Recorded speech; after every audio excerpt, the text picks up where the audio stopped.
Cancer Healer Center, a new beginning.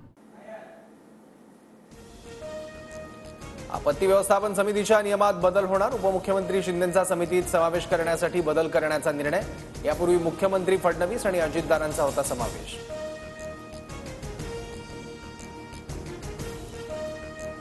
आपत्ती समिती कधी झाली माहित नाही. ज्यावेळी आपत्ती येते त्यावेळी हा एकनाथ शिंदे हजर असतो. उपमुख्यमंत्री शिंदेंचं वक्तव्य. आपत्ती व्यवस्थापन समितीत शिंदेंना स्थान नसल्याची माहिती. अजित पवारांच्या बैठकीला शिंदेंचा रायगडमधील एकही आमदार नाही. अजितदारांच्या उपस्थितीत रायगड जिल्हा नियोजन समितीची ऑनलाईन बैठक. आदिती तटकरे जिल्हाधिकारी उपस्थित. शिवसेना आमदार मात्र अनुपस्थित. रायगड जिल्हा नियोजन समितीच्या बैठकीत आम्हाला जाणीवपूर्वक बोलवलं नाही. शिवसेना आमदारांची अजितदारांवर नाराजी. मुख्यमंत्र्यांशी भेटून चर्चा करणार असल्याची माहिती.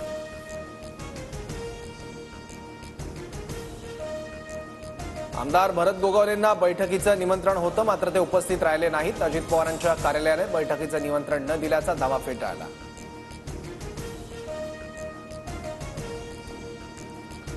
रायगडावरील कार्यक्रमाला गेल्यानं बैठकीला उपस्थित राहिलो नाही. बैठकीला जाणार नसल्याची आधीच कल्पना दिली होती. आमदार भरत गोगावलेंची माहिती.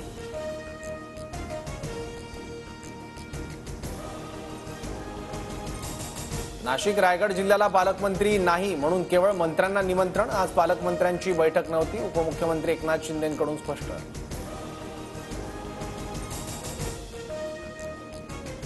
राज्य मंत्रिमंडळाची बैठक सुरू. योजनांसाठीच्या अर्थसहाय्याचं सादरीकरण होणार. पालकमंत्री पदासह सोयाबीन खरेदीचा तिढा सुटणार का याकडे लक्ष.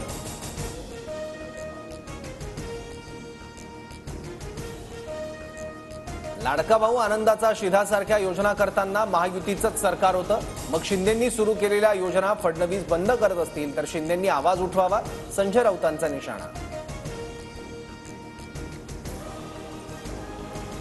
नाशिक नियोजन बैठकीत सुहास कांदेंना पदाधिकाऱ्यांना धारेवर धरलं. जास्त संख्येने शिवसैनिक आणण्यासाठी सज्जड दम.